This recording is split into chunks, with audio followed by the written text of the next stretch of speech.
queridos! Sejam bem-vindos à segunda parte da nossa palestra sobre os princípios de modéstia cristã no vestuário. Se você ainda não assistiu o primeiro vídeo, peço que você pause este e assista a parte 1 primeiro, ok? Para que a mensagem seja compreendida da forma correta, isso é necessário. Irmãos, eu peço uma coisa a vocês. Não reparem em mim, na minha falta de habilidade e capacidade, visto que eu não sou uma pregadora profissional, digamos assim, né? Eu realmente me expresso melhor escrevendo que falando. Mas sabe como é?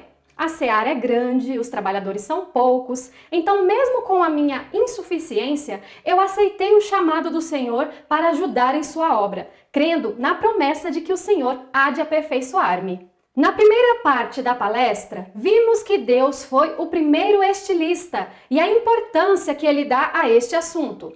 Também vimos como as vestes estão ligadas à comunicação não verbal e à nossa identidade. Estudamos qual deve ser a base e os princípios que devem nortear as escolhas das nossas roupas, que são, vamos relembrar? Modéstia, simplicidade, asseio e bom gosto, dentro e fora de casa, né? Saúde, a distinção entre os vestuários feminino e masculino e a decência. E claro, estes princípios servem tanto para homens quanto para mulheres, visto que Deus não faz acepção de pessoas.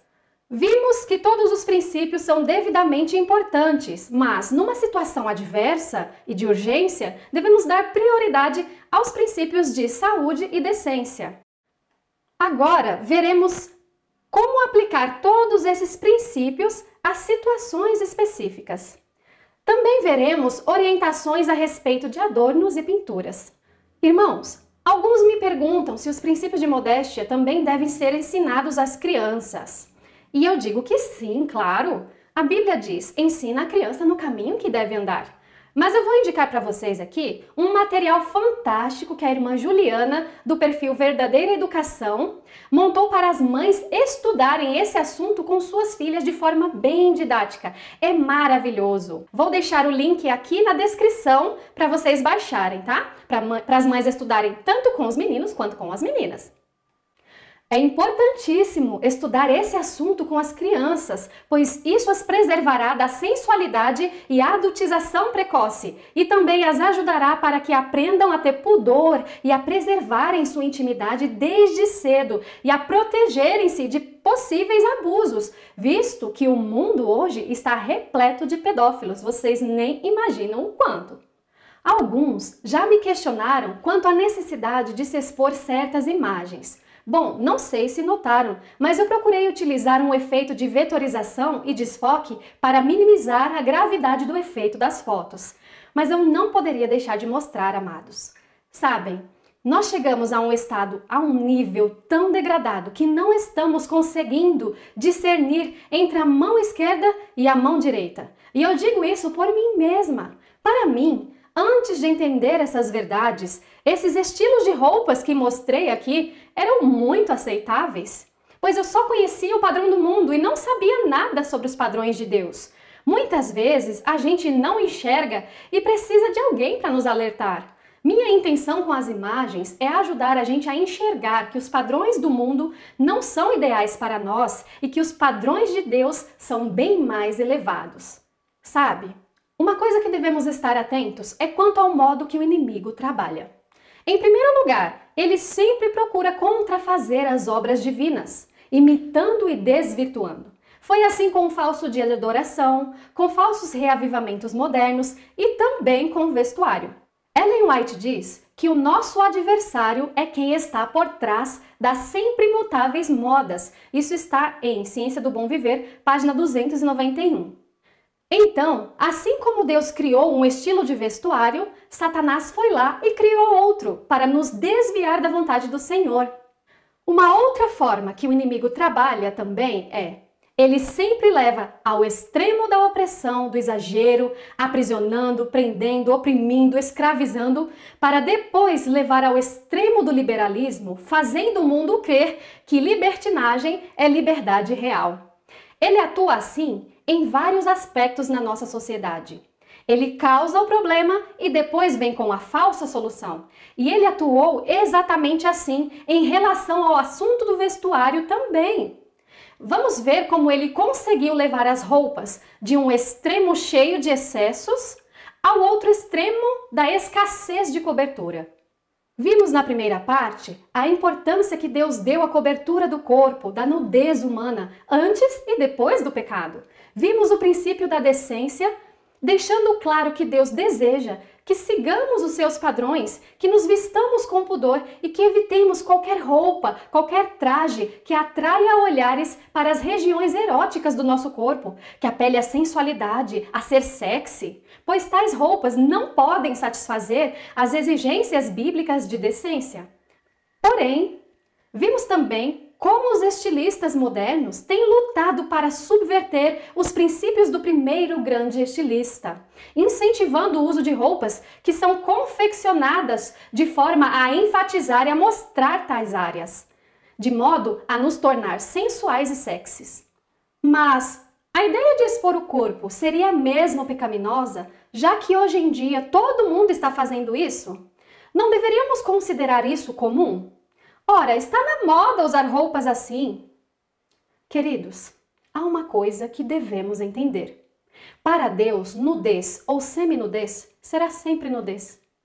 Se no princípio da criação, Deus achou por bem cobrir o corpo do ser humano, o que nos faria pensar que, após quase 6.000 anos de pecado, de degeneração física, mental e moral, num mundo cheio de intemperança de toda sorte, nesse período no qual a maldade humana está atingindo o seu ápice, Deus toleraria a exposição da nossa nudez, irmãos? O que nos faz pensar que justamente agora, estamos livres para expormos aquilo que Deus cobriu lá no princípio? Oh, meus irmãos, paremos de viver como se isso aqui fosse o país das maravilhas. É como se estivéssemos inconscientes do grande conflito que nos cerca. Vamos acordar, povo de Deus. Agora vejam aí, o mundo tem incentivado cada vez mais a exposição da nudez humana. A moda tem tornado isso comum. Dizem que com isso estão quebrando tabus, derretendo conceitos ultrapassados, incentivam a liberação de desejos represados e a reacender faíscas hedonistas. Vocês sabem o que é hedonismo? Até chamam a nudez de arte, vejam aí nas reportagens. E nós, vamos seguir essa onda? Vamos seguir os padrões mundanos que a cada dia se rebaixam mais e mais? Ou os padrões divinos que nos elevam e purificam? A palavra de Deus diz: não seguirás a multidão para fazeres o mal. Amados, não podemos seguir a moda quando esta vai de encontro aos princípios divinos. Agora, iremos analisar o uso de certos trajes em alguns locais e atividades. As praias, cachoeiras, rios, locais que Deus criou para o nosso deleite, infelizmente tornaram-se um palco para praticar a nudez legitimada. O que antes era considerado absurdo em público e até algumas décadas atrás poderia dar cadeia, repentinamente tornou-se justificável e permissível nestes locais.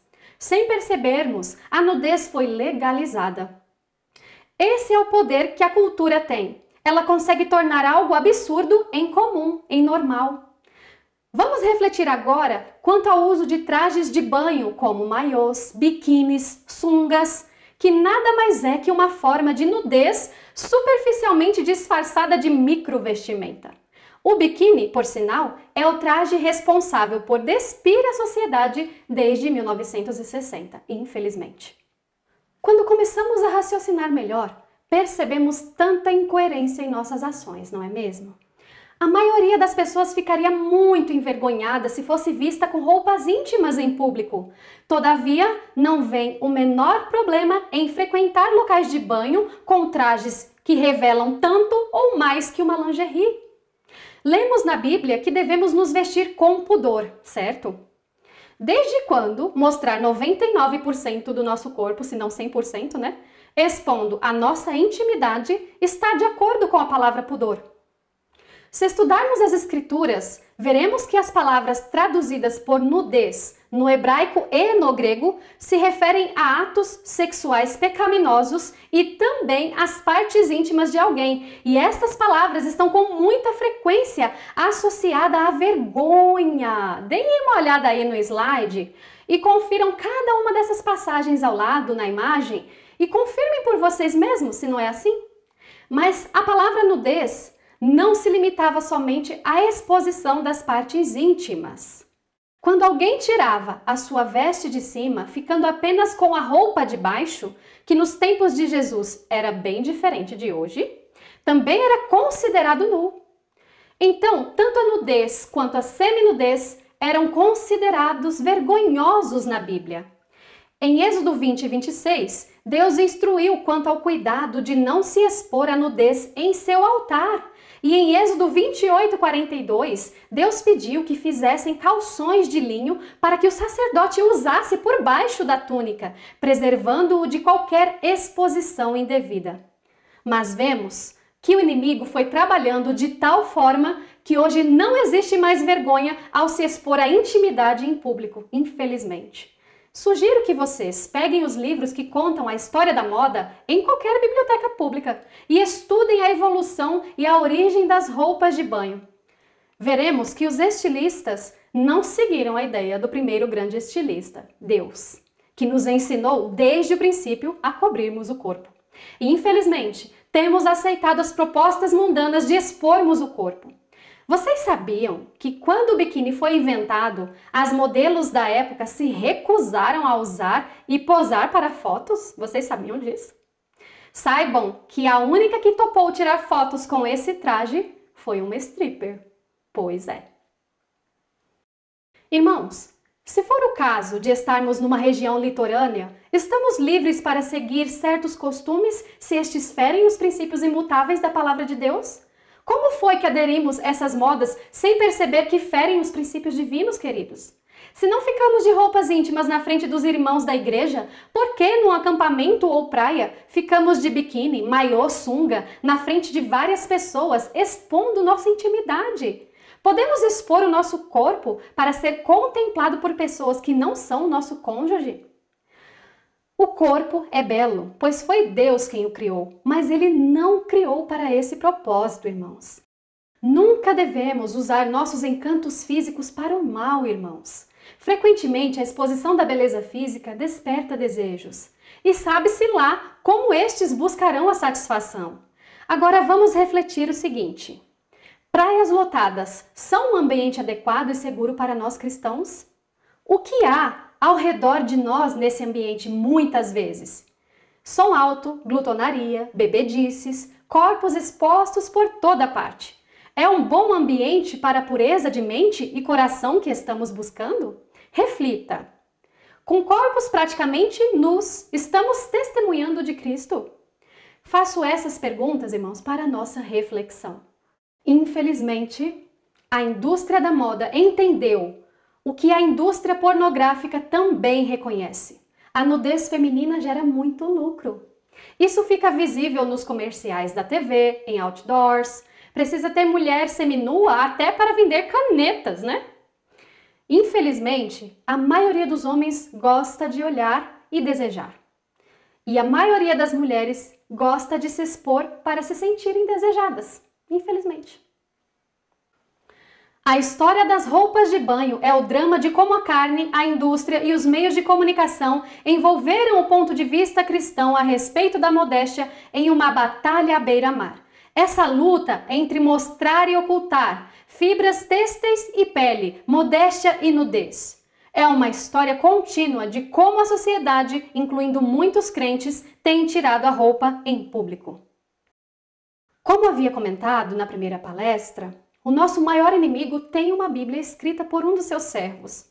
Lá, ele conta da satisfação sentida por ele quando as filhas de Deus usam roupas e trajes que expõem seus corpos. Ele diz o seguinte: é o demônio que induz as mulheres a mostrarem suas pernas para excitar os homens. Os mesmos tipos de pernas, agora socialmente aceitáveis de serem admiradas, que são mostradas pelas jovens religiosas quando elas caminham de lá para cá com suas roupas curtas. Que passo encantador na direção direita ou esquerda? É possível que nós logo vejamos o topless de religiosas sensualmente rebolando seus corpos. Muitas religiosas são moças muito lindas com pernas bonitas. A Bíblia Satânica, página 11. Uma amiga muito querida que nos mostrou isso, a Dani, minha querida amiga. Meu esposo conferiu essa citação e ela realmente existe. Vimos aqui uma declaração feita pelo nosso maior inimigo, de que ele se deleita em ver as filhas de Deus expondo seus corpos, irmãos. Ele sabe o mal que isso traz à causa de Deus e a nós mesmos. Não permitamos que ele tenha esse deleite em nossas vidas. Então, ao nos vestirmos, devemos refletir o seguinte: quem está se deleitando com minha forma de vestir neste exato momento? Meu amado Salvador Jesus ou Satanás? A quem estou agradando e honrando? Não percamos de vista o grande conflito no qual estamos inseridos, amados. As nossas escolhas diárias, que incluem as nossas roupas, mostram a qual Senhor estamos servindo e obedecendo. E a Bíblia diz que só temos 2 senhores, não temos uma terceira opção. Não temos. Amados, outra coisa que devemos entender é que tudo o que está muito exposto perde o valor. A graça perde o mistério, se torna vulgar. Mesmo nestas ocasiões de lazer, devemos cobrir bem os nossos corpos, principalmente nós mulheres. Eu dei uma olhada e há várias pesquisas na internet que comprovam que as áreas mais eróticas que chamam a atenção do olhar masculino são glúteos, pernas, em especial as coxas, e os seios. Lembrando que as partes íntimas do nosso corpo são o colo, seios, barriga, quadril, órgãos sexuais, glúteos e as coxas. Portanto, tais áreas não devem jamais andar expostas, pois fazem parte da nossa intimidade. E o que é íntimo não pode ser público, certo? Agora, veremos quanto às atividades físicas. Vale tudo? Já vimos que as regras não devem ser ditadas pelo ambiente e em qualquer lugar que estivermos, devemos ser luz e dar testemunho sobre quem somos e a quem pertencemos. Devemos cuidar com essas roupas fitness, próprias para a academia, pois são extremamente reveladoras.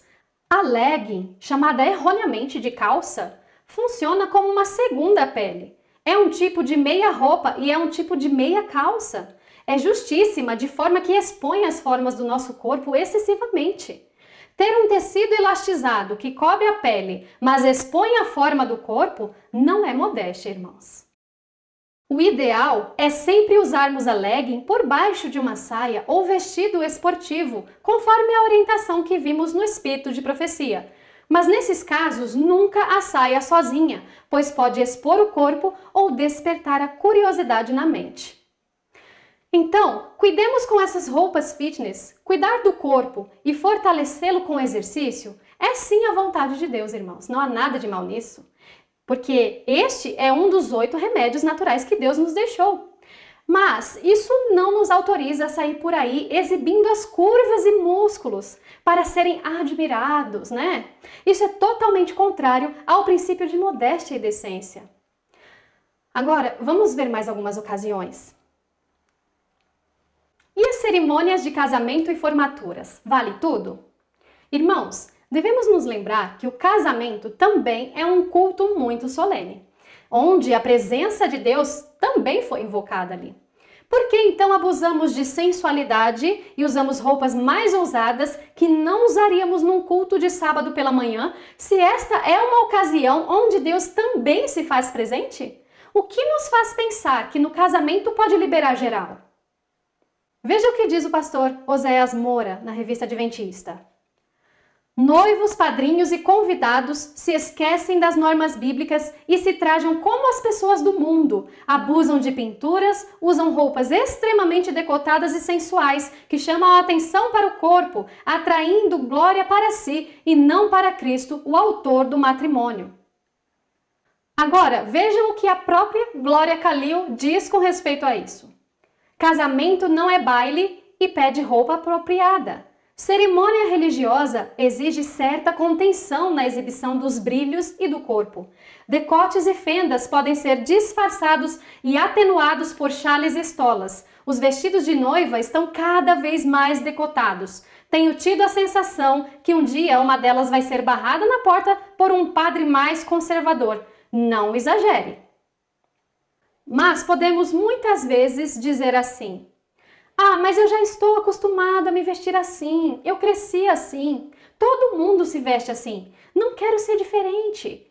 Porém, como bem disse Paulo, não vos conformeis, mas libertem-se da servidão, dos costumes e das modas mundanas.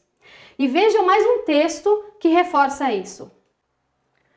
Precisamos livrar-nos dos costumes e da servidão da sociedade, a fim de que, quando os princípios de nossa fé estiverem em jogo, não hesitemos em mostrar de que lado nos achamos, mesmo que sejamos tidos como singulares por fazê-lo. Manifestem o inflexível propósito de fazer o que é correto, porque é correto. A quem pertence o nosso corpo? Precisamos responder essa pergunta. Sabem por que chegamos ao ponto de usarmos tais roupas? Porque nos esquecemos de que o nosso corpo não nos pertence.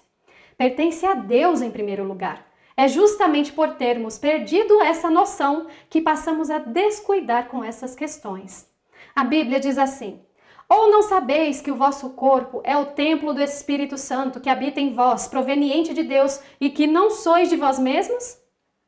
Então, não existe essa de meu corpo, minhas regras. Para quem serve e ama Jesus, existe assim: meu corpo pertence a Deus, regras de Deus.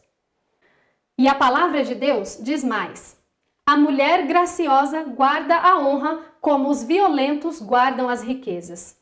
Ou seja, a mulher graciosa guarda sua honra, seu corpo, sua intimidade, com a mesma eficácia que homens fortes e guerreiros guardam suas riquezas.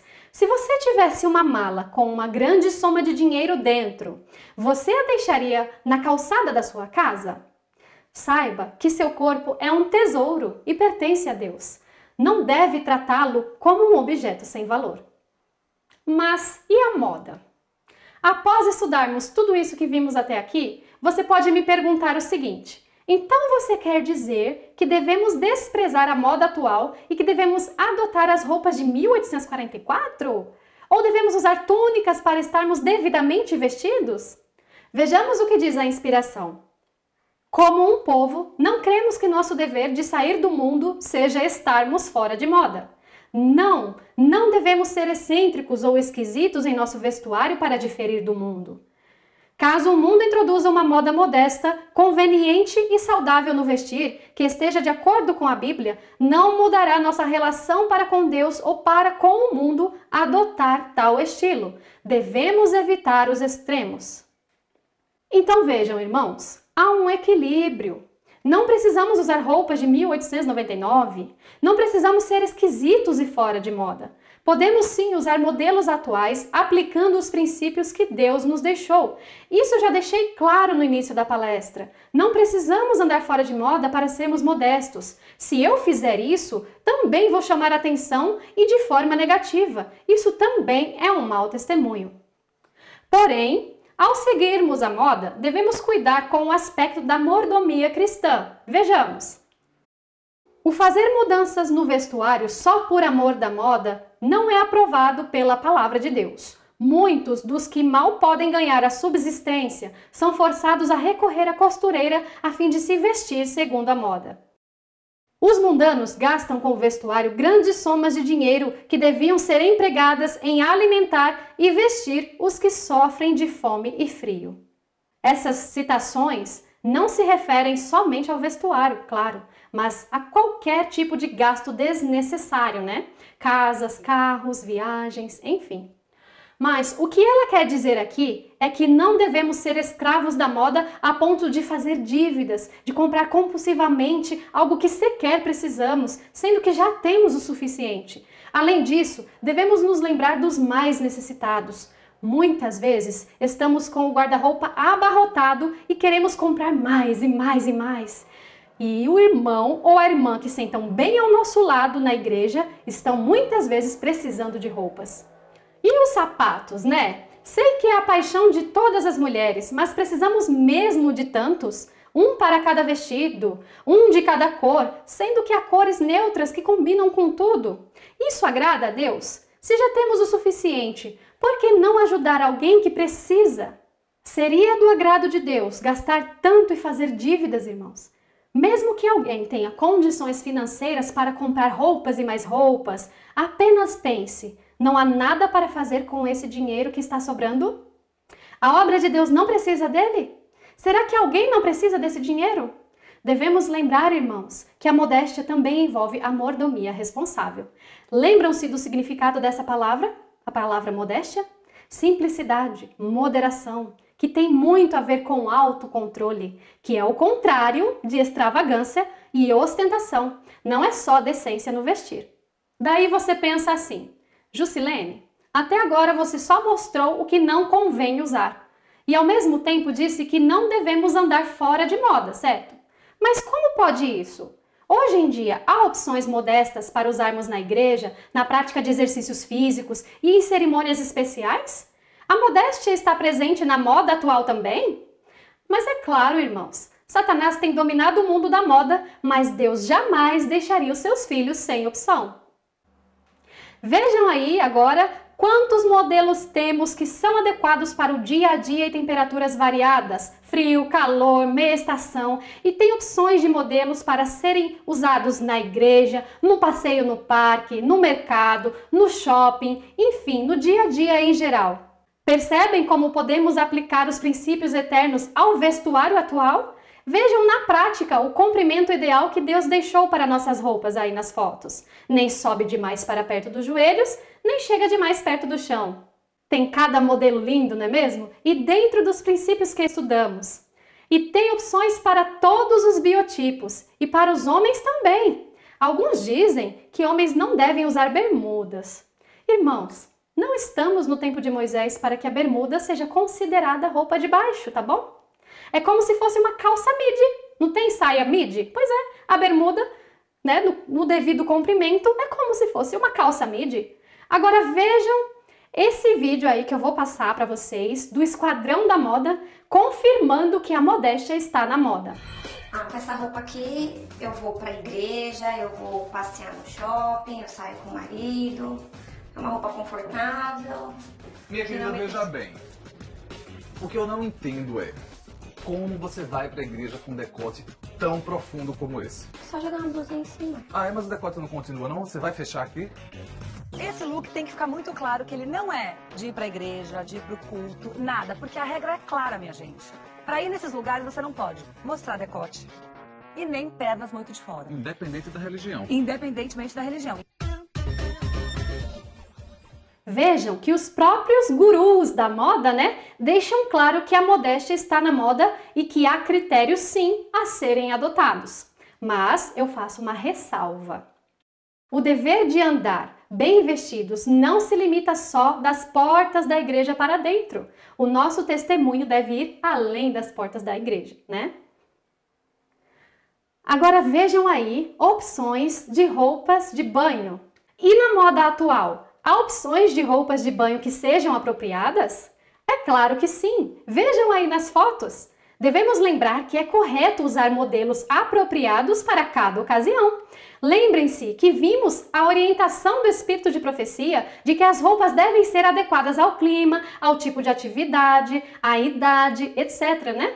Quando tivermos uma oportunidade favorável para frequentar locais de banho, não precisamos ir de burca nem de terno e gravata para a praia, certo?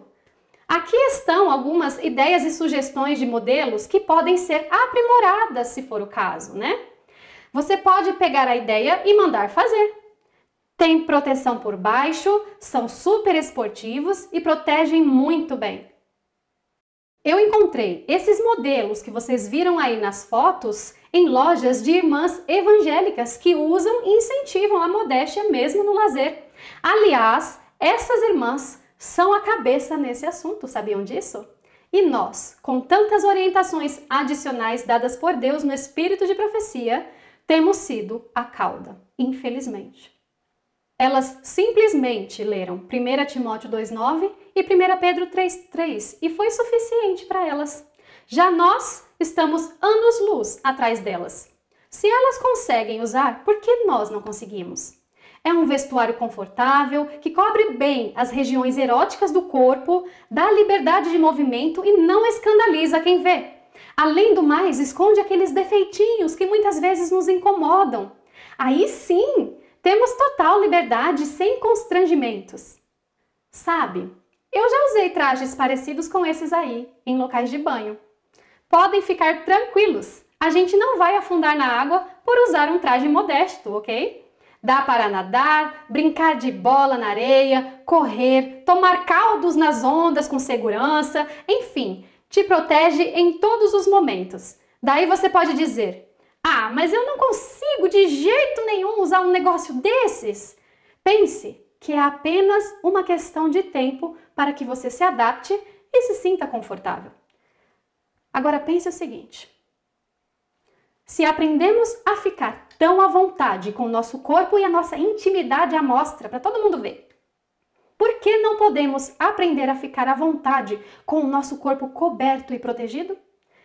Pensem nisso, irmãos, pensem nisso. Agora, vejamos exemplos para as atividades físicas. Há opções para todos. Aqui estão ideias que podem ser aprimoradas também e são ótimas para usarmos em atividades que exigem maior proteção. É confortável, não tira a liberdade de movimento e não expõe nada indevido. Não é brega, é super esportivo. O ideal é que as mulheres usem apenas durante o período de atividades, ok? Agora nós vamos ver opções para ocasiões que exigem trajes mais elegantes, mais sociais, né? Como casamentos, formaturas. Como nos convém produzir nessas ocasiões? Vejamos aí vários exemplos apropriados. Olha como podemos unir beleza, elegância e modéstia. É claro que um casamento ou uma formatura exige uma roupa especial até mesmo para os convidados. Não devemos ir vestidos de qualquer maneira. Já vimos que devemos ter bom gosto e elegância em qualquer ocasião, claro, sem cair no erro da extravagância e ostentação. O casamento é um momento singular e muito esperado pelos noivos, e podemos sim estar vestidos de forma a honrar o autor do matrimônio. Bom, vimos vários exemplos para ocasiões diversas e acabaram-se as nossas desculpas, não é mesmo? É tudo uma questão de resignação, de entregarmos o nosso eu e nossas próprias vontades a Deus. Fácil não é. Mas deixemos de arranjar desculpas e procuremos por mais poder. Assim, o que a princípio pode ser difícil, logo se tornará um hábito tão natural quanto respirar. Porém, muitas mulheres dizem que seus maridos não convertidos reclamam quando elas optam por modelos mais recatados. Alguns ficam chamando suas escolhas de velhas, de caretas, fora de moda. O que eu diria a essas mulheres? Primeiro, cuide em escolher as suas roupas com bom gosto, ao sair ou mesmo em casa. Se você tem dificuldades com isso, a internet está cheia de ideias lindas e modestas. Todas essas fotos que eu mostrei para vocês, eu encontrei lá na internet. Então, cuide da sua aparência, tenha bom gosto, tenha bom senso. Segundo lugar, se ele ainda assim reclamar, lembre-se que importa mais agradar a Deus, pois o seu corpo pertence em primeiro lugar ao Senhor. Mas importa obedecer a Deus que aos homens, diz a Bíblia. Terceiro lugar, não seja grosseira com ele. Explique gentilmente o que você aprendeu na palavra de Deus sobre vestuário e diga claramente que agora você guarda o seu corpo só para Deus e só para Ele. Olha que privilégio. Diga também que ele é o único homem que tem exclusividade sobre você, sobre sua intimidade. Pronto, acho que assim ele aceita rapidinho. E vocês, irmãos? Incentivem suas esposas quanto à modéstia no vestir com amor, com carinho, e parem de querer exibi-las por aí como se elas fossem um troféu, como se fosse um objeto que você conquistou. Saiba que ao incentivar a sua esposa a andar por aí com o corpo exposto, você a está expondo aos lobos, tá? Por mais que não possam encostar em sua esposa, muitos a devoram mentalmente. Presta atenção, rapaz! Preserve o tesouro que você tem com amor e respeito.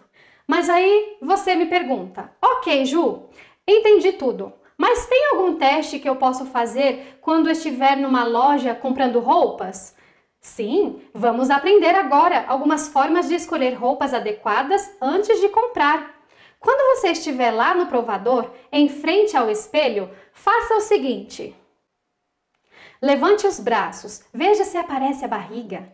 Observe o decote, mostre os seus seios, incline-se e veja se aparece algo indevido. Sente-se, cruze as pernas, movimente-se e verifique se aparecem as coxas. Precisa ficar puxando, ajustando? Exibe as curvas? É a vácuo, né? Como eu tinha mostrado lá nas imagens. Seja calça para os homens, vestido e saia para as mulheres. Não pode ser a vácuo, não pode exibir as curvas excessivamente. É transparente ou colado a ponto de mostrar a lingerie que está por baixo? Agora pense o seguinte, como você gostaria que alguém se vestisse perto do seu cônjuge? A roupa verdadeiramente modesta te dá liberdade de movimento sem constrangimentos. Muitos se queixam de que os princípios divinos tiram suas liberdades, mas quando você analisa uma roupa modesta, seja roupa para o dia a dia, para o banho ou exercícios físicos como as que vimos, você verá que Deus quer te dar justamente liberdade de movimento. Para que você possa andar sem o vento levantar a sua saia, se curvar, se agachar sem medo de aparecer nada, subir escadas sem ter que ficar levantando a barra para não pisar ou mostrar o que não deve conforme sobe, sentar e se movimentar para os lados sem ficar toda travada, sem ter que ficar puxando daqui, esticando dali, sentar na plataforma da sua igreja, que geralmente é mais alta, né? Sem medo de movimentar as pernas. E nos locais de banho e na prática de exercícios, pronto, acabou o constrangimento com celulites, estrias, gordurinhas localizadas, cicatrizes de cirurgias, enfim, vai estar tudo cobertinho. Não deixe que ninguém convença você que mostrar essas coisas é bonito, não tem nada de elegante. Ao mesmo tempo, não se preocupe, a maioria tem. Nem por isso precisamos sair mostrando por aí, ok? Assim você pode nadar, se exercitar sem vergonha nenhuma. A modéstia te liberta, ela te cobre, te preserva, te protege, te liberta em Jesus. Siga os princípios que Deus te deixou e você se sentirá muito bem consigo mesma e com seu corpo. Afinal, sua intimidade, seus defeitinhos que incomodam, estará tudo preservado e coberto. Não mais precisará sentir vergonha de si mesma. Agora, vamos entrar na questão dos adornos. Muitas pessoas da igreja ainda têm dúvidas sobre isso. Alguns chegam na igreja sem ter aprendido nada sobre tudo isso que estamos vendo aqui hoje. Talvez por estudos bíblicos apressados, enfim, por motivos diversos. Então, hoje é o dia de tirarmos essas dúvidas pela palavra de Deus. Vejamos o que dizem os documentos oficiais da igreja. Os princípios bíblicos da modéstia e da beleza interior, que aparecem em 1 Timóteo 2,9 e 1 Pedro 3,3, deixam bem claro que o cristão deve abster-se do uso de joias e de outros ornamentos como bijuterias e piercing e de tatuagem. Segundo a exortação bíblica, o cristão deve levar uma vida simples, sem ostentação, evitar despesas desnecessárias e estar livre do espírito de competição tão comum na sociedade. Esses princípios se aplicam às joias ornamentais. As joias funcionais, usadas segundo o contexto sociocultural, também devem seguir os mesmos princípios. Apesar de vários personagens bíblicos terem usado joias, o texto bíblico deixa claro que o seu abandono caracteriza um movimento de total reavivamento e reforma espiritual do povo de Deus, enquanto que o uso caracterizava a apostasia. Vários costumes do povo, Deus foi removendo gradativamente. Temos vários episódios onde Deus pedia a eles que mudassem suas vestes e retirassem os adornos. Então vejam aí essas passagens bíblicas e confirmem por si mesmos isso que acabamos de ver. O que a Bíblia diz sobre joias? Não devemos usar objetos que visem chamar a atenção para nós e tornem nossa beleza artificial. Não devemos adornar o exterior, mas sim o interior, o nosso coração. Veja o que diz a palavra de Deus. O enfeite delas não seja o exterior, no frisado dos cabelos, no uso de joias de ouro, na compostura dos vestidos. E diz mais, que do mesmo modo as mulheres se ataviem em traje honesto, não com tranças ou com ouro ou pérolas. Os apóstolos viviam em qual contexto? Será que era muito diferente de hoje? No livro que fala em Os Primeiros Cristãos, é um livro que descreve em detalhes o modo de vida da igreja nos primeiros séculos. Lá no capítulo 4, encontramos com detalhes a descrição dos costumes da época. Uma mulher romana, geralmente as de conduta duvidosa, como tinha tempo de sobra, usava quase todos os apetrechos de beleza que existem hoje. Elas começavam o dia fazendo penteados elaborados e demorados e se maquiando assim excessivamente. Usavam até perucas importadas da Índia, cílios postiços, enfim, várias coisas. Elas enfeitavam o corpo colocando várias joias e anéis caros em todos os dedos. Usavam vestidos caros de materiais como a seda, que na época custava tanto quanto o ouro, era muito caro. Enfim, esse era o contexto da época e o alerta dos apóstolos era justamente para que as mulheres cristãs não se conformassem com os costumes e as vaidades prevalecentes. Esse livro ainda conta que os padrões de vestuário dos cristãos eram totalmente diferentes dos padrões romanos e diz também que as maiores críticas que os cristãos recebiam dos romanos era justamente por não seguirem as normas culturais daquele tempo. Então, as orientações dos apóstolos são tão atuais para nós hoje quanto para a sua época. Então, apenas complementando a ordem bíblica de abstenção de joias, a revelação diz: não gasteis um centavo do dinheiro de Deus na aquisição de artigos desnecessários. Vosso dinheiro significa a salvação de alguém. Não seja ele, pois, gasto em joias, ouro ou pedras preciosas. E diz mais: trajar-se com simplicidade e abster-se de ostentação de joias e ornamentos de toda espécie está em harmonia com a nossa fé. Então, fica claro que não devemos gastar nossos recursos em coisas tão desnecessárias. Não precisamos de joias, não é uma necessidade. Ellen White diz que a abstenção do uso de joias, como vimos, está de acordo com a nossa fé. Mas aí vem a pergunta: Deus se portaria com algo tão pequeno? Deus é Deus de detalhes e Ele prova a nossa fidelidade nas mínimas coisas. Seja fiel no pouco, disse Jesus. E se você considera isso pequeno demais, então provavelmente não terá dificuldades em deixar de usar, certo? Só que não. Percebem como idolatramos certas coisas pequenas de uma forma muito maior do que podemos perceber? Enganoso é o coração, diz as Escrituras. Só percebemos o quanto idolatramos algo, o quanto somos apegados quando nos é pedido para abandonar. Agora vejam aí, joias ornamentais versus joias funcionais. A própria Bíblia faz essa distinção e no final eu vou indicar um livro incrível que eu li que explica muito bem essa questão de forma assim maravilhosa. A aliança e o relógio têm uma função. Não estão ali meramente por enfeite. Em relação à aliança, Ellen White aconselhou o seu uso onde for imperativo da cultura. Alguns casais que conheço resolveram não usar e cada um é livre para decidir. Não é a aliança que nos faz fiéis ao nosso cônjuge. Conheço, porém, casais que não usam aliança e que já passaram por constrangimentos. Querendo ou não, em nosso país, estar sem aliança passa a impressão de ser solteiro. Mas se o casal resolve usar, deve lembrar que as alianças devem seguir os princípios que já apresentamos aqui. Devem cuidar com a ostentação e o dispêndio de recursos. Bom, as orientações são claras, a decisão é individual. Continuando, agora vamos tratar da questão das pinturas, que querendo ou não, é uma forma de adorno, visto que nos enfeita. Eu prefiro tratar com esse termo, sabe? Visto que o significado da palavra maquiagem, de acordo com o dicionário, não tem nada a ver com isso.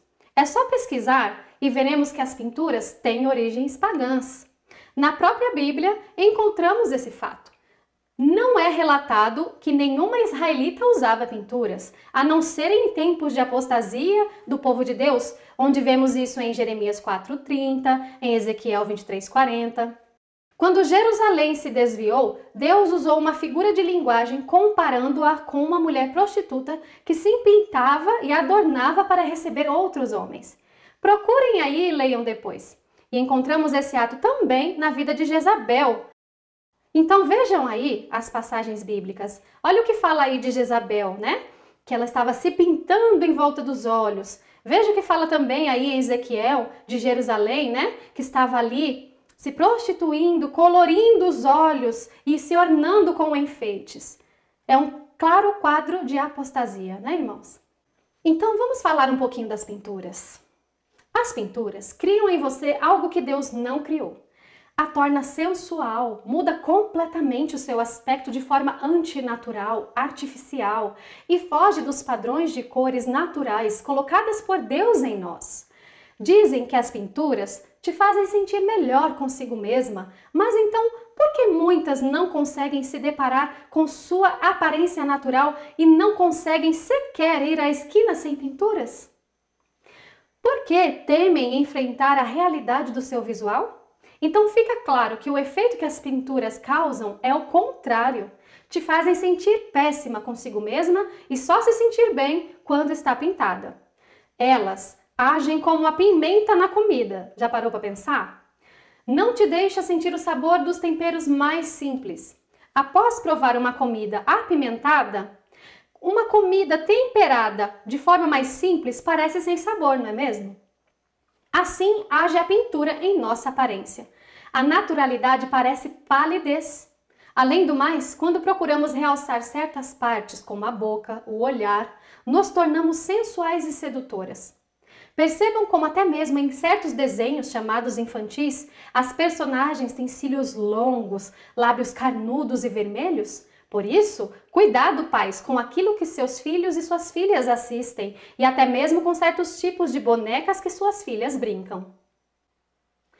Vejam aí como as pinturas estão ligadas à sensualidade e sedução nas dicas encontradas pela internet. Olhem aí, olha o que eles dizem. Tenha lábios e unhas mais sensuais, deixe o seu olhar mais sedutor com essas dicas infalíveis. Percebem o apelo à sensualidade que eles fazem? Mas o problema das pinturas vai muito além disso. Fato é que os cosméticos estão nos envenenando. Vejam a composição dos esmaltes e outros cosméticos. Nossa pele absorve esses químicos todos presentes nesses itens de pinturas. Muitas vezes adotamos costumes sem questionar se são benéficos ou se trazem malefícios à saúde. Vocês sabiam que nossas cutículas sequer deveriam ser removidas? Elas protegem a raiz das nossas unhas contra a entrada de fungos e bactérias. Dá uma pesquisada sobre isso. Vejam aí a composição dos esmaltes, quantos químicos, quantas coisas que trazem malefícios à nossa saúde. Vejam aí quantas coisas e nós nem sequer nos preocupamos em pesquisar se essas coisas podem nos trazer algum tipo de malefício. Veja como esses itens de pinturas contêm muitos químicos e também metais pesados que são absorvidos e são bioacumulativos, ou seja, levam de 20 a 30 anos para serem eliminados e enquanto isso vão causando muitos problemas e doenças em nossa saúde, como cânceres, etc., que muitas vezes nem desconfiamos de onde vem. O que pouco se sabe é que o organismo de pessoas que costumam maquiar-se e usar produtos de beleza diariamente pode absorver cerca de 2,3 quilos de produtos químicos a cada ano. Gente, é muita coisa. 2,3 quilos de produtos químicos a gente absorve. É o que diz a reportagem do site Organic Consumers. Já foi encontrada uma quantidade considerável de parabenos em tumores da mama, vocês sabiam? Pesquisem sobre isso. Então, o ideal, irmãs, é cuidarmos da nossa saúde vivendo os 8 remédios naturais que o Senhor nos deu. Para que disfarçar aquilo que podemos eliminar? Não adianta ficar bonitas por fora e estar morrendo por dentro.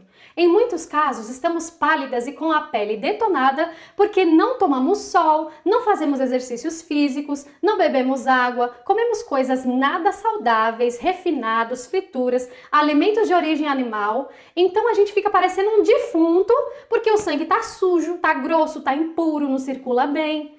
Então, antes de qualquer coisa, coloque em prática os 8 remédios naturais que o Criador nos deixou, pois eles vão limpar por dentro e isso se refletirá por fora. Sei disso por experiência própria. Eu já sofri muito com a minha pele, sabiam? Era muito oleosa e eu já tive acne grave, vocês não fazem ideia. Eu chorava todos os dias em frente ao espelho. Eram enormes, doloridas e com pus. Mesmo depois de usar um remédio caro em um tratamento longo e cheio de efeitos colaterais, elas voltaram em menor proporção. A minha pele só limpou quando eu cuidei ainda mais da minha alimentação e procurei viver os 8 remédios naturais. Foi assim que tudo mudou e eu fui curada de algo que a dermatologista dizia não ter solução. Não adianta tentar resolver por fora se a causa está por dentro. Além de que há dicas naturais para deixar a pele, a unha e a cutícula bonitas e saudáveis. A babosa ou óleo de coco ajudam muito nisso, sabiam? Devemos sim cuidar das unhas, da nossa pele, dos nossos cabelos, mas buscando fazer da forma mais natural possível. E sim, existem algumas marcas de cosméticos que buscam utilizar ingredientes mais naturais, que não têm esse monte de químicos pesados. Mas aí vem a pergunta: Ju, caso seja de uma marca mais saudável, você descarta totalmente a possibilidade de se usar com finalidade meramente corretiva, com equilíbrio e de forma que não fuja do natural? O maior problema é que nós não somos seres naturalmente equilibrados. Precisamos muito do fruto do espírito para termos domínio próprio e temperança. Mas e se for só uma base transparente? E se a cor for bem clarinha? A pergunta é: você vai conseguir se contentar com o natural, com o clarinho? Muitas vezes, começamos só com uma base transparente nas unhas. Daqui a pouco, vai para o branquinho, para o rosinha, para o cintilante. Daqui a pouco está no azul, no roxo, no vermelho, né? Mas e se for só no momento de necessidade? Conheço algumas mulheres lindas, com peles que vocês não veem nenhum problema, que não conseguem ir na esquina sem usar pinturas. Percebem? Para elas, a necessidade é o tempo todo. Sabe por que nosso Pai Celestial precisa apertar o cerco conosco? Porque Ele sabe que a gente não é equilibrado. E a gente fica brincando na beirada do precipício e uma hora a gente acaba caindo lá. Mas, respondendo definitivamente e objetivamente a pergunta que foi feita, não, eu não descarto a possibilidade de se usar com equilíbrio e naturalidade para necessidades reais. Mas calma, não me excomunguem ainda, irmãos. Vamos ser realistas, ok? Estamos há quase 6.000 anos na degeneração do pecado. Deus não criou essas pinturas artificiais em nós, mas Ele também não criou acnes, Ele também não criou melasmas, cicatrizes, olheiras, manchas, rugas. São consequências do pecado. E eu sei a dor que é ver o seu próprio rosto deformado e todo marcado. Eu sei o que é isso. Como já disse, o ideal é vivermos os 8 remédios naturais, para termos saúde por dentro, que se refletirá em beleza e vigor por fora. Mas muitas vezes, e por motivos diversos, a gente não consegue ter uma rotina perfeita. Situações e urgências acontecem. Imagine o caso de uma irmã que vai pregar sobre saúde no sábado pela manhã. Daí o bebezinho dessa irmã chorou a noite de sexta inteirinha. A pobre da mãe passou a noite toda acordada. No sábado pela manhã, lá vai a irmã com aquela cara de defunto pregar. Parecendo o urso panda, tadinha, né? Com aquelas rodelas pretas ao redor do olho, assim. Tadinha, tá toda abatida, passou a noite toda acordada. E ela vai ter que transmitir à igreja que a reforma de saúde é uma bênção. Será que com esse aspecto ela vai conseguir isso? Nessa situação, o que honra melhor ao Senhor? Lembram o que falei na primeira palestra sobre linguagem corporal? Sobre como nossas expressões externas transmitem uma mensagem? Pois é, e eu também conheço amigas que sofrem com olheiras, mesmo procurando cuidar da saúde direitinho. Elas têm que ficar ouvindo comentários como: irmã, você tá doente? Irmã, você tem dormido bem? Até que um dia a minha amiga passou um corretivo da cor da pele ao redor do olho e pronto. Ninguém mais perguntou nada. Algumas são naturalmente pálidas, nada que elas fazem adianta. Eu, se fizer um pouquinho de exercício só, já fico parecendo um tomate maduro, sem brincadeira, irmãos. Mas eu conheço amigas que não têm essa mesma facilidade. Tem também aquelas pessoas que trabalham em estúdios de gravação e precisam passar algo. Para eu poder gravar essa palestra, eu precisei passar um pó agora, sabiam?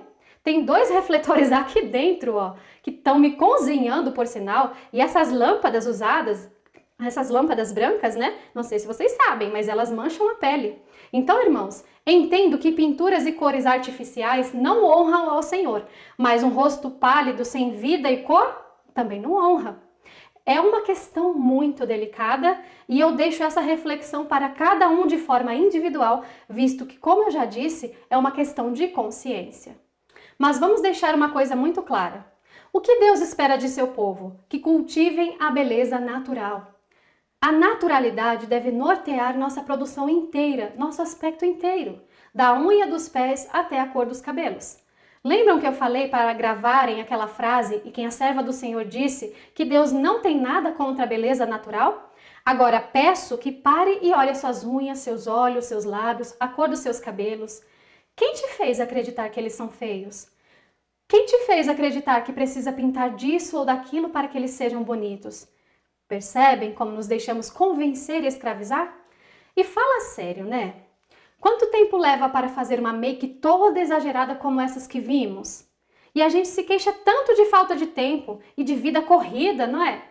Pois é, quando a gente se liberta dessa escravidão, até mais tempo vai sobrar para a gente ter comunhão com Deus e adornar o coração.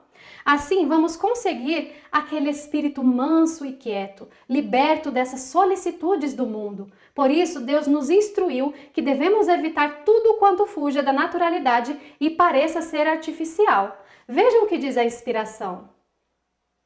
A religião pura de Jesus requer de seus seguidores a simplicidade da beleza natural e o lustro do refinamento natural e da elevada pureza em vez do que é artificial e falso. Bom, até aqui já abordamos todas as questões que abrangem nossa aparência pessoal. Mas muitos ainda argumentam que todas essas orientações e as normas adotadas por nossa igreja brotam lá da era vitoriana e que foram herdadas das denominações às quais nossos pioneiros pertenceram.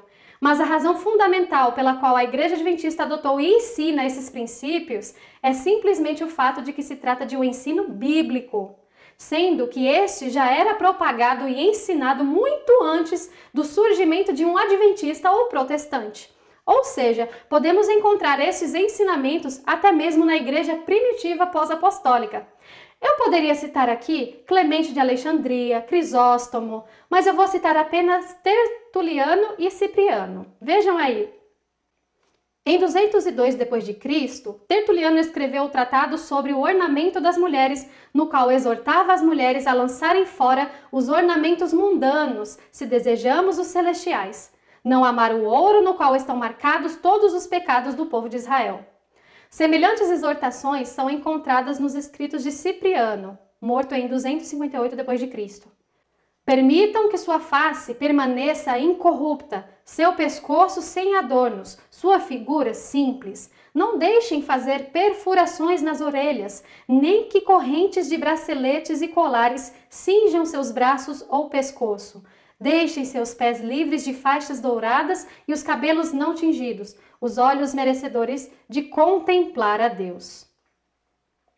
Os pagãos notaram a maneira simples de os cristãos se vestirem, de sua aparência pessoal em geral, tanto que eles forçaram muitas mulheres mártires, como Perpétua e Felícitas, e outras recém-batizadas, a vestirem trajes e usar ornamentos pagãos antes de sua execução na arena de Cartago em 7 de março de 203. Eles fizeram isso para zombar da modéstia cristã delas. Isso está no livro A Paixão de Perpétua e Felícitas, página 18. Então, esses princípios não foram inventados por nossos pioneiros, não, irmãos. Eles foram dados por Deus e adotados desde Israel, na era apostólica e pela igreja primitiva. Como vimos até aqui, Satanás tem operado através da moda e tem usado diversos recursos para nos tornar sensuais, objetos de cobiça e pedras de tropeço. Ao longo do tempo, a mulher foi vulgarizada, objetificada, sexualizada e, achando que isso era valorização, não notou que estava perdendo seu real valor. Como vimos, além das roupas indecentes e imorais, o inimigo tem usado também os adornos e pinturas para alcançar os seus objetivos. Nestas imagens, Também podemos observar roupas que expõem o corpo, atraindo olhares, e também quais são as áreas mais realçadas do rosto. Percebam aí, é sempre a boca e o olhar. Por isso, Deus deixou tantas instruções para que não sejamos objetificadas e sexualizadas. Sabemos que existem homens que têm pensamentos impuros até com crianças, não é mesmo?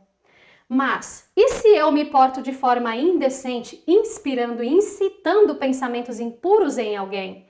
Então, eu sou um cúmplice do pecado dele, irmãos. Quem anula a responsabilidade individual está anulando a palavra de Cristo. O que o outro vai fazer com o que eu transmito a ele é problema dele com Deus. Mas nós fomos chamados a transmitir uma mensagem de pureza e santidade às pessoas. Já vimos que, sem percebermos, a nossa aparência envia mensagens. Qual seria a real intenção ao buscarmos realçar áreas e partes do nosso corpo, seja com pinturas ou roupas reveladoras? Existe uma real necessidade ou seria apenas vaidade e o desejo de atrair olhares para si? Devemos examinar as intenções, a motivação por trás de cada uma das nossas ações. A Bíblia deixa muito claro que não somos isentos de culpa se formos cúmplices dos pecados dos nossos irmãos. Veja o que diz Mateus 18, 6 e 7. Mas quem puser uma pedra de tropeço no caminho de um destes pequeninos que creem em mim, melhor seria que se lhe pendurasse ao pescoço uma grande pedra de moinho e que fosse lançado no fundo do mar. Ai do mundo por causa dos tropeços, mas ai do homem ou mulher por quem vem o tropeço. E eu reforço que eu não estou eximindo aqui os homens de sua responsabilidade individual de se desviarem das tentações, buscarem a pureza e de agirem com respeito por mais que uma mulher esteja produzida e vestida de forma sensual. É obrigação do homem respeitar uma mulher, mesmo que ela seja uma garota de programa. O respeito é obrigatório a qualquer ser humano. Mas a intenção é relembrar a nós, mulheres, quanto à nossa responsabilidade individual como filhas de Deus que nós somos, de não sermos pedras de tropeço aos irmãos. Ora, se não houvesse a possibilidade de sermos cúmplices no pecado de alguém, Cristo não teria feito esse alerta que nós acabamos de ler, onde ele deixa claro que sempre haverão tropeços, mas ai daquele por quem vem o tropeço. Ou seja, a maldade faz parte da natureza humana e aquele que não vigia e tropeça é culpado, mas aquele que faz tropeçar também é culpado. Simples assim. Pense o seguinte, as suas vestes, as fotos e os vídeos que você posta são uma expressão de amor ao seu irmão? Fica aí a reflexão. Eu falo mais sobre esse problema e o mal que a sensualidade exposta tem causado, tanto ao vivo e a cores quanto nas redes sociais, na minha palestra Liberdades que Aprisionam, que eu já postei aqui no canal, tá? Eu recomendo que as irmãs assistam, pois lá eu trato de modéstia cristã, abrangendo mais o comportamento em relação ao sexo oposto. Além do mais, irmãos, pensem em suas crianças que observam seu comportamento. Não é à toa que está crescendo o número de meninas e meninos sensualizados e adultizados de forma precoce. Mas muitos dizem, Deus se importa apenas com o meu coração. Mas a Bíblia diz, portanto, pelos seus frutos os conhecereis. Uma árvore não é reconhecida por suas raízes, mas pelos seus frutos, ou seja, aquilo que se pode ver. E a inspiração diz mais, a atuação do Espírito de Deus interiormente causará uma mudança exteriormente. Alguns dizem assim, Deus é muito maior que essas regras ultrapassadas. Sim, Ele é muito maior que as regras, mas nós não. Ele não precisa dessas regras, mas nós sim. Não é Deus que precisa da nossa submissão, irmãos. Somos nós que precisamos, pois a submissão a Ele molda a nossa natureza. Ele nos conhece muito bem. Nada que o Senhor nos pede é em vão. Se menosprezarmos estas orientações, estamos menosprezando aquele que as deu. Na década de 1950, 2 pesquisadores fizeram um experimento com borboletas. Eles descobriram o que tornava uma borboleta fêmea atraente para os machos. Então, criaram borboletas de papel, porém alteraram os padrões e deixaram as marcas e cores mais vivas e excitantes do que poderiam ser encontradas na natureza. As borboletas macho caíram na armadilha e mesmo com borboletas fêmeas de verdade estando disponíveis ao redor, os machos continuavam indo nas borboletas de papel. E não foi isso que aconteceu ao longo do tempo? Satanás, o mestre em contrafazer e subverter as obras do nosso Criador, ele alterou os padrões criados por Deus no vestuário e nas cores do nosso aspecto e tem tornado a beleza tão artificial e fútil quanto borboletas de papel. Só os que estão firmados na palavra saberão identificar os padrões e a real beleza que vem de Deus. Minha querida irmã, tem você sido como essas borboletas de papel? Tem você atraído o olhar de seus irmãos para aquilo que é fútil, passageiro? Para onde você procura atrair os olhares? Para o seu corpo ou para o seu coração? A beleza vai passar, o tempo é implacável. Busque enfeitar o seu coração com a verdadeira beleza, que é o temor do Senhor. Isso ninguém, nem o tempo, pode tirar de você. Prezado irmão, que tipo de beleza tem você buscado? Tem você sido atraído por borboletas de papel?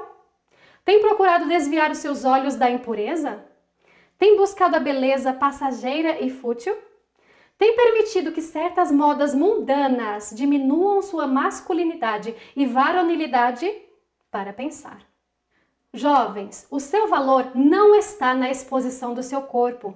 Sua autoestima não tem que estar fundamentada em algo que sai com água e sabão, em algo que a traça corrói, que enferruja, nem na sensualidade indevida, e sim no sacrifício que Cristo fez por você. A beleza passa. Valorize-se. Você não é um mero pedaço de carne exposto no açougue. Você tem um inestimável valor para Deus. Perceba o imenso amor de Cristo por você. É nisso que deve consistir o nosso senso de valor. Os encantos de uma mulher podem ser apenas uma ilusão e a beleza não dura para sempre. A verdadeira beleza, a verdadeira honra de uma mulher está em amar e obedecer ao Senhor. De maneira que cada um de nós dará conta de si mesmo a Deus. Assim que não nos julguemos mais uns aos outros. Reforço o que eu disse lá no começo. Os princípios apresentados hoje devem ser aplicados em nossas vidas particulares, visto que cada um responderá por si mesmo diante de Deus. Mas, se for testemunhar aos outros, que seja com amor, tendo o exemplo de Jesus em mente. O primeiro e segundo Elias tinham uma missão peculiar e também foram identificados por suas vestes simples e despretensiosas. A inspiração nos diz que seu vestuário é uma denúncia à extravagância e hipocrisia prevalecentes em seu tempo. E o terceiro Elias será reconhecido também por seu vestuário peculiar? Você, que foi chamado para o movimento figuradamente denominado de terceiro Elias, é quem vai decidir se deseja fazer parte disso. A igreja sempre enfrentou o perigo de perder de vista o compromisso de lealdade a Cristo em decorrência da crescente tendência de permitir que o mundo modele a sua forma de pensar. Padrões que uma vez foram valorizados pelos adventistas do sétimo dia nas áreas de alimentação, do vestuário, da recreação, bem como na observância do sábado, estão se tornando coisas do passado, diz o nosso pastor Ted Wilson. Cuidemos com isso, irmãos. Finalizando, vou explicar para vocês o significado do título dessa palestra. Eu vou ler o texto base. Esse texto me comove muito, visto que essa reforma tão necessária tem sido menosprezada mesmo entre os chamados reformadores da igreja. Não é todos que estão dispostos a tomar a cruz e levar. Vejam o que diz a inspiração. A reforma do vestuário é tratada por muitos com grande indiferença e por outros com desprezo, porque existe uma cruz ligada a isso. Por essa cruz eu agradeço a Deus. É exatamente o que precisamos para distinguir e separar os que guardam os mandamentos de Deus do mundo. A reforma do vestuário responde a nós da mesma maneira que o cordão azul representava o ancião de Israel. A instrução quanto às borlas azuis nas roupas dos israelitas está em número 15, 38 e 39. Sabem qual era a finalidade do cordão azul ou borlas azuis? Era, em primeiro lugar, um sinal exterior discreto nas vestes deles, o qual mostrava que aquele que o carregava pertencia ao povo de Deus. Era também uma espécie de gatilho mental que acionava a memória, fazendo com que o hebreu lembrasse de todos os mandamentos do Senhor e os cumprisse. A finalidade do cordão azul, então, era conduzir o hebreu à santidade conforme a vontade do Senhor. Era também um sinal para o seu coração de que precisava vigiar para não seguir os seus impulsos carnais e dirigir a sua mente para as coisas celestiais. Pois bem, a reforma do vestuário tem o mesmo objetivo: santidade, separação, distinção, e nos lembra de que não estamos aqui para seguir os nossos próprios desejos, mas a vontade do Senhor, nos lembrando constantemente que não seguimos os padrões deste mundo, mas da nossa pátria celestial. Irmãos, realmente entender e praticar tudo isso não é nada fácil, e por isso muitos acham que o caminho é estreito demais. Mas quando pensamos em como nossos irmãos sofreram no passado, vemos que aquilo que Deus nos pede ainda é pouco.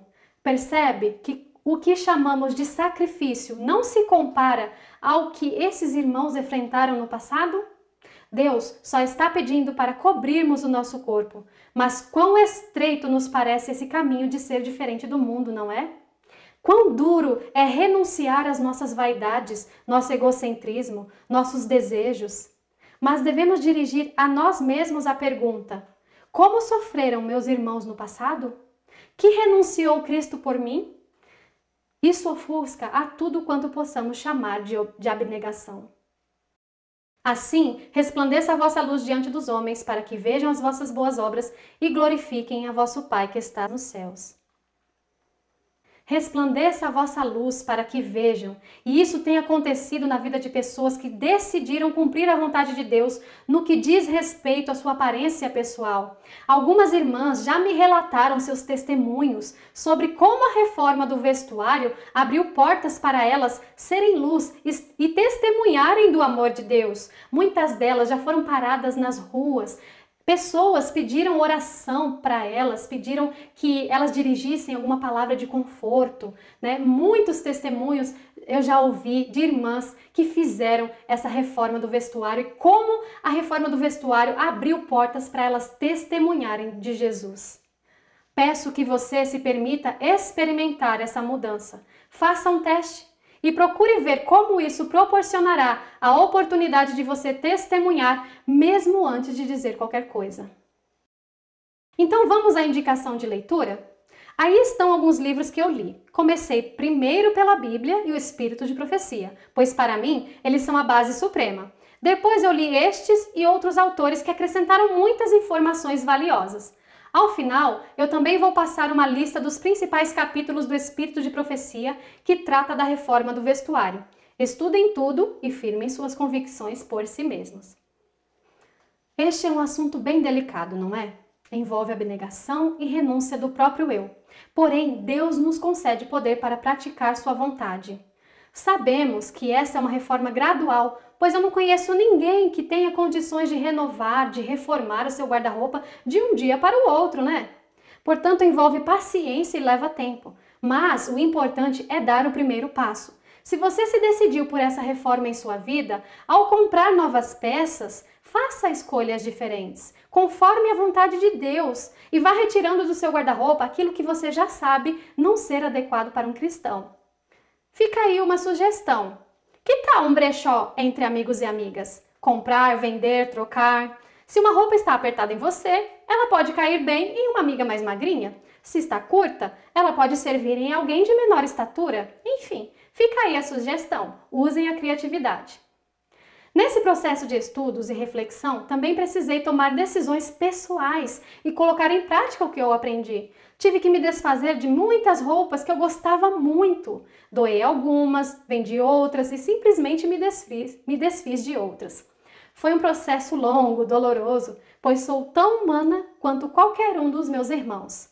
Não é fácil abrir mão de costumes profundamente enraizados e passar pela metanoia e a metamorfose que Deus nos pede. Mas para fazer a vontade do meu Senhor, tudo vale a pena. Perto do que Ele fez por mim, isso é comparado a nada. Hoje me sinto tão feliz. Viver a modéstia cristã me trouxe paz com Deus, contentamento e oportunidade de testemunhar sobre quem sou e a quem eu pertenço. Espero que meus irmãos e meus líderes compreendam que apenas quero cumprir a vontade do meu Deus. Estaria eu errada em adotar um estilo de vestuário saudável que cobre o meu corpo, que me protege, que me dignifica, que me dá liberdade de movimento, que deixa clara a minha identidade cristã e enfatiza a minha feminilidade? Por que seria eu considerada dissidente, radical, fariseu por isso, amados? Se eu não puder ser persuadida mediante um claro assim diz o Senhor, não vejo por que agir diferente. Nunca vou acusar e condenar ninguém que não aceita essa mensagem. Eu respeito a todos que pensam e agem diferente. Então, por favor, façam o mesmo por mim. Vamos parar de taxar uns aos outros, irmãos. Vamos nos respeitar mais. Esse é meu apelo final. Todos estamos num processo de aprendizagem e mudança, mas não podemos estagnar. Precisamos progredir. E o Senhor nos auxiliará. Que possamos decidir deixar a nossa luz brilhar, que nossa aparência seja um verdadeiro sermão sem palavras, que não sejamos como borboletas de papel, mas como o cordão azul, em nome de Jesus.